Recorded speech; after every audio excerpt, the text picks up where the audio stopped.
lads. Welcome back to another episode of Liverpool Latest. I am your host, Matt. Thank you for joining me on today's episode. Let's get right down to it. The same old story. It is always the same old story when it comes to these slot pressers. We dominated possession, but we still lost the game. We created more chances, we won more corners, and yet somehow we still struggle to score in open play or prevent ourselves from conceding from minimal opposition threats. Not to mention losing late, which has happened more than, or even drawing late, which has happened more than one occasion this season. This is a pattern. This is not like an accident to me. To me, doing the same thing over and over again, they're doing the definition of insanity. They're doing the same stuff over and over and over again and expecting different results each time. When in reality, it's going to be more or less the same result depending on the team we are facing. Now, we were facing the Wolves, the worst Premier League side in probably its history. And we still somehow managed to lose that. So maybe that last point is a little bit questionable. Because as I've always said, everything and anything can happen in not only sports, but football in this particular situation. What it comes down to, like I said, is an open play inefficiency. Set pieces have been saving us in the last couple of weeks when it comes to scoring. But when it comes to trying to score in open play, it just seems like we don't have it. We just don't have it. We're running into walls. We're getting beaten out in duels. It's something that, once again, has been a consistent problem all season. The sharpness. We don't have that sharpness in the final third that we typically would have. We also don't have any clinical final pass selections, which in reality, I don't think that really matters because we're just going to pass the fucking ball anyway around like it's a regular backyard game. Like, oh, let's just pass the ball around. And somehow the opposing side will take it from us. And we certainly have absolutely no ruthlessness inside of the box. This is not the team that we are used to seeing, that is for sure, especially the one that won the Premier League last season. Mohamed Salah has had some, transition moments, and he had a couple of options. Van Dijk nearly won with that header, which it sucked to see the keeper get it. And then, of course, Rio, his kick went to the post, which I can't tell if it was deflected or not. So I don't know if it seemed like it was slightly deflected the ball to the point where it hit the post, but I'm not entirely sure. Either way, my point is that open play, we just don't have it. We've kind of been relying on set pieces to score a lot of our goals recently, and that has been an absolute problem. What has also been an absolute problem that Slot does talk about as well is the whole idea that the style of play we are currently trying to present, it's slow, predictable. I've gone on and said it's monotonous, it's boring, it's just dull. It is just dull football. When I told you yesterday that I wanted to gouge my eyes out after as the match was happening, that's exactly, I'm telling you, that was an actual real thought that popped in my head. I was like, I can't watch this. This is terrible. This might be some of the worst football I have seen in my few years of being a fan of the sport. There's just too many issues, some of which are obviously the first half circulation is just too passive. We're too very passive in the first half, which is our problem. Our wingers constantly are getting isolated. And of course, there's not enough dominance in the wide 1v1s. So because of that, it's just going to be an ongoing issue. Now, the late goals. That's another thing that we've had a problem with this season. Slot does talk about it as well.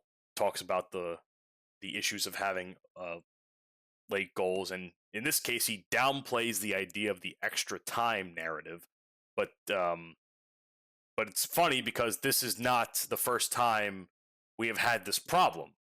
We have had countless teams score on us in stoppage time, or even shortly before stoppage time, and we just never find a way to recuperate from that. So, and it also sucks because the ball that won the match for Wolves was unfortunately deflected in due to Joe Gomez. And I don't know if I made this joke yesterday or not, but it seems like Joe Gomez finally got a goal.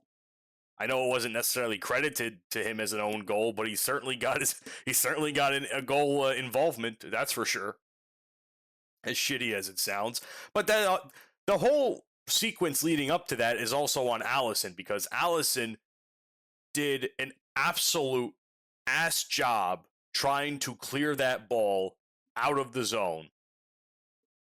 He kicked it like 30, maybe 40 yards away, and they got it right back, and they just pushed right to the goal and then got the deflection in to the point where there was nothing he could have done about it.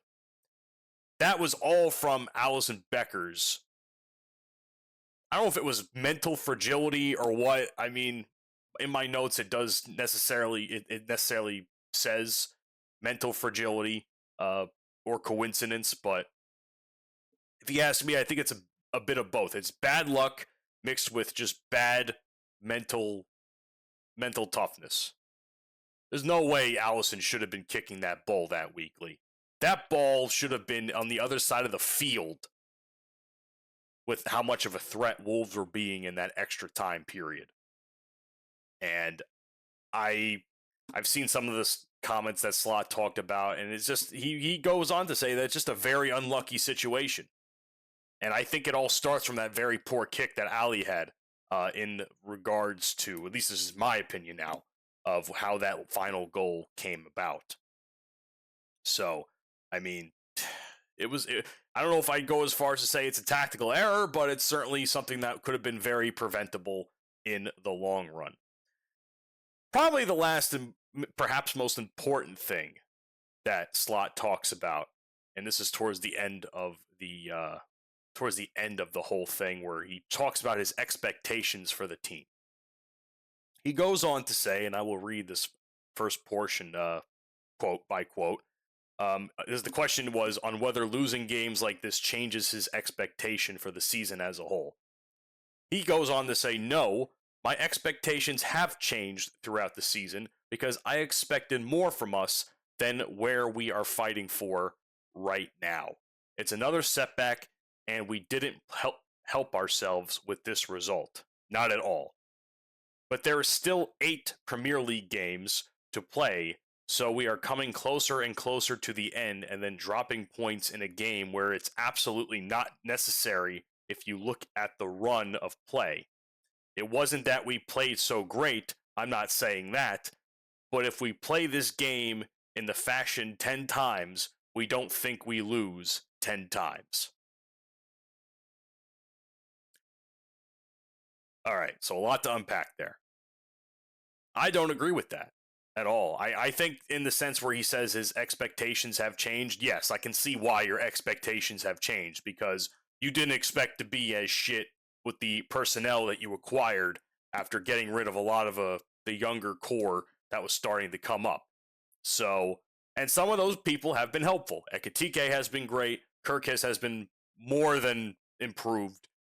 Vert's also been very good. Frimpong, when he's not injured, is pretty solid at what he does at right back. So a lot of the guys that we have acquired aren't necessarily bad. It's just that it's bad luck with injuries and the fact that our style of play is just fucking terrible. It is genuinely terrible. It all comes down to how they're being coached, in my opinion. And the fact that Slot will go as far as to say that they don't think that they lose that game 10 out of 10 times, or at least maybe I might be misinterpreting it, but it's certainly it's hilarious to hear from, because honestly, I'll go as far as say if we're watching that game back as a whole and how Liverpool more or less dominated possession, because that's exactly what they did. Yeah, they could have won the game, but they certainly weren't going to win 10 out of 10. I mean, if we're lucky, they would have got like 6 or 7, to be honest with you, with the way that we've been playing all season. So the fact that maybe he considers it not necessarily a collapse is a hilarious idea to me. And the fact that we have to do this all over again on Friday is going to absolutely burn my ass, because it's just, I got to sit through this exact same game again. Like, this is terrible. We can't go into this game now doing what we did last game. It's not possible. They now know our game plan, and they now are going to prepare better for it as a result. But it's the same old bullshit with Slot. That's all I have to say. Steven Gerrard, one of the GOATs to ever wear a Liverpool shirt. Probably the most beloved player in recent memory. One of the most beloved players in recent memory. Goes on to talk about Rio starting over Cody Gakpo in this upcoming FA Cup rematch. And now, as we all know, Rio came on with about 25-30 minutes left. He got a lot more minutes than what he usually did, which was nice. And he had quite a bit of an impact in the game. He did have an attempt on the goal. He was pushing tempo a little bit. So, whereas Cody Gakpo, he was doing pretty solid in the beginning of the match, and then somehow, some way, just completely fell off the cliff, and it's just like it was straight down. It wasn't even like what's the word I'm looking for? Slow decline. It was just a little bit of a high, down. That's essentially what, if we're looking at it as a graph, that's essentially what happened. It was terrible. And I don't think Gerrard is wrong in this. First of all, as we have talked about in the past, the FA Cup has been used more so to get younger players as well as backup keepers some time to play. That way, they can kind of adjust a little bit more to what it's like in a senior team level, outside of just coming on as a substitute. And to be honest, I mean, not to be mean here, but Cody Gakpo's been pretty shit. I mean, fuck the whole like youth movement for the domestic tournaments. Cody Gakpo has been fucking terrible this season. He had 18 goals last season, and now he has 8 across all competitions. So you're going to sit here and tell me that Cody Gakpo should be starting consistently every single fucking match over someone like Rio, who clearly is willing to show a bit more of a killer instinct, because when he's on the field, there is a noticeable difference in how the game is being played. That is for sure. So, we also need some tempo here. I mean, Gakpo's just fucking slow. He's slow. He has, like, no speed to him. And when he cuts inside, he's just gonna kick it right fucking back. I mean, he has no killer instinct. He has no speed. He's just a lanky. It's like watching a fucking scrangly beanpole play fucking soccer.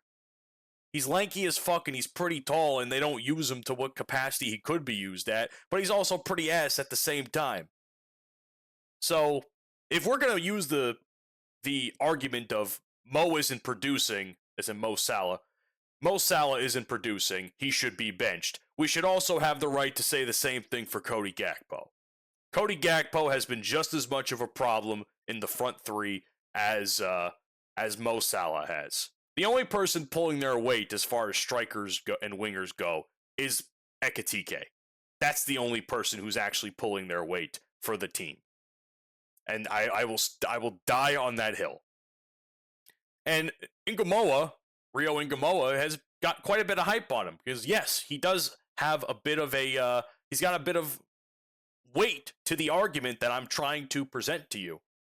He has 424 minutes total, with 14 chances created and 1 goal, which was very early on in the season. And yes, while he visually changes the game visually changes when he steps on the field. But having a cameo is not going to be the same thing as, 65, 70 minutes on the field. So that's where we have to ask ourselves, is he ready to go that long? And the fact that he was there for almost 30 minutes, if not more so, if you can include extra time, is pretty telling. That Slot was like, yeah, we're going to get Rio on. Maybe this was a precursor to that. I'm not sure. But I just feel like we need to change up something that we're doing.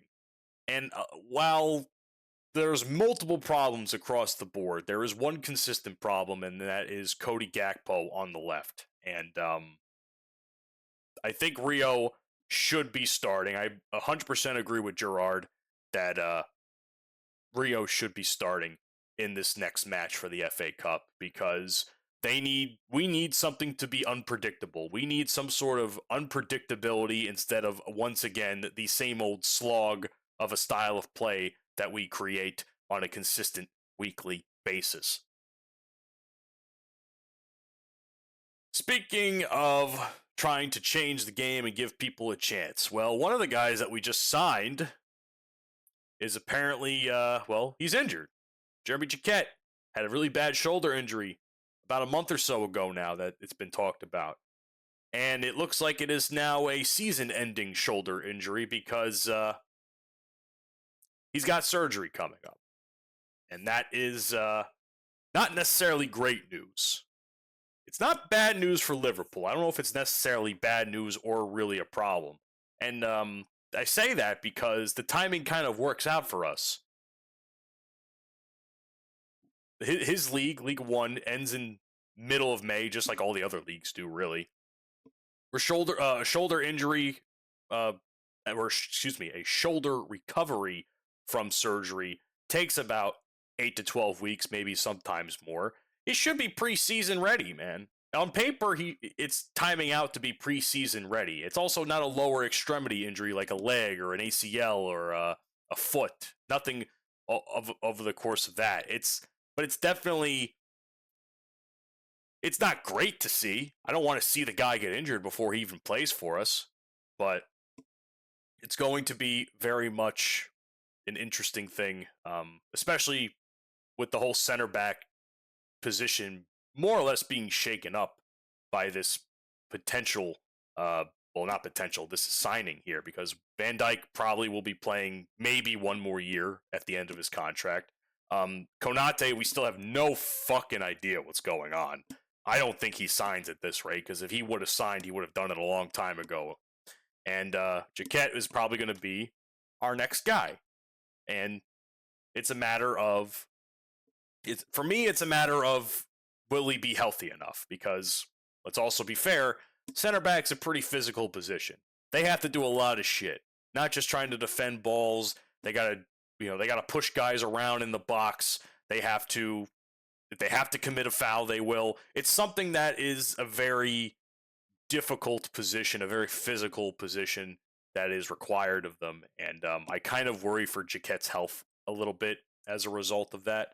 Just because, shoulders are no slouches either. Shoulder injuries are no slouch. They may not be a lower extremity injury, but they're no slouch to deal with.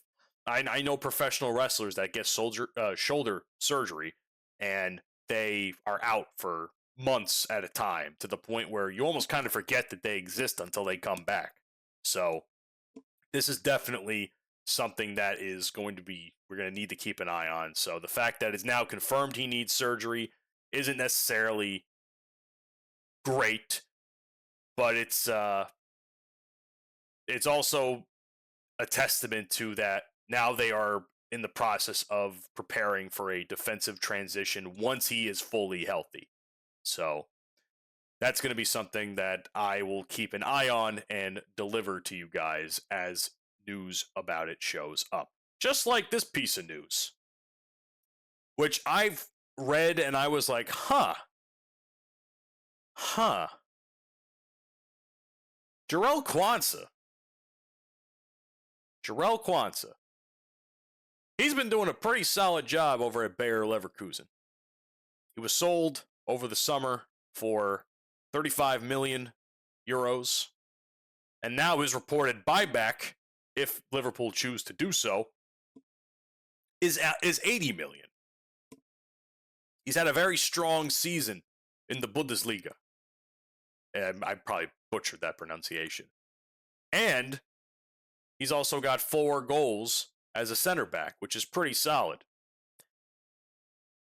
But $80 million for a buyback fee is hard to justify, if you ask me, just because they have already committed a large amount of funds to acquiring Jaquette, which was 55 million or more euro, and now spending 80 million on someone you sold already. What would that kind of represent? What would that represent as 2 things? One, from a financial point of view, where it's like it's a 45 million net loss on the initial transaction. And how are you going to tell me that he now fits into the budget for the summer? So that's the financial aspect. And then it's going to be a little embarrassing saying, hey, we sold you because we didn't necessarily believe in you. I don't think we gave him enough time, even though he pissed me off sometimes. He wasn't my favorite person on the field many moments, but I still believe that with some time, he could have been very good. And we didn't give him that time. For whatever reason, Arne Slot decided to sell him, and Arne Slot and the club decided to sell him, which I wasn't necessarily keen on. There were some moves that I was keen on. There were others that I wasn't. Jarell Quansah, I was like, that might come back to bite us in the ass, and it certainly has on numerous capacities because of the whole center back issue that we've been having this season. So really the only depth we have right now is Van Dijk, Konate, and Jaquette, and we still don't even know if Konate is going to stay. He might just be gone by the end of the season, and maybe we could use that to buy him back, but I don't know. Does this feel like more like a clause that Liverpool inserted as an insurance? I'm not sure. Is it an option that they may plan to trigger immediately? Also not sure. The good news is Jarell Quansah is doing well. Jarell Quansah is doing well where he is, and clearly I think it's best that if players are going to be sent elsewhere for a period of time, it's good to see new things, learn new tactics, meet new coaches and players, and get an idea. Because I think maybe staying in the same system your whole career might come back to bite you in the ass. And I'm not saying that, I'm not justifying the whole Trent thing, but maybe he needed to see if the grass was greener on the other side and if he needed to learn a different style in a different league and different players. Outside of facing them as opponents, he needed to learn them as teammates. But Jarell Quansah seems like it's working out pretty well in his favor, especially if the price for him has gone up by that much, because that's no peanuts. It's not peanuts. I've talked about many of names at the center back position that I wish we would have gotten. Nico Schlotterbeck, Van de Ven, Mark Gahey. I prayed for Mark Gahey and it never happened. But perhaps Jarell Quansah could be an option if we decide that we want to go with it in the summer. I'm not saying I want it. I'm not saying it should, but it's an option. An option that I wouldn't necessarily be mad at as long as he is giving us the same quality that he is giving to Leverkusen. So, while it's a low probability, in reality, it's an idea. It's an idea that I want to put in the back of your head to think about for the future. So, thank you so much for watching today's Liverpool Latest. My name is Matt. If you enjoyed the video or the podcast or wherever you're watching or listening, leave a like if you can, give it some sort of rating. Leave a comment, a message. Let me know what you liked about it, what kind of news that you found that I would like to talk about, that you want me to talk about, I should say, or if there's anything I could do better, if I can improve upon as host of this show. most importantly, make sure you subscribe or follow the show wherever you watch or listen, because that is how we grow a community. And I love the Liverpool community overall. I very much have been enjoying being a part of it. I would like to find more Liverpool friends. So join the Liverpool Latest family, because you'll never walk alone when you do. I'll see you guys on the next one.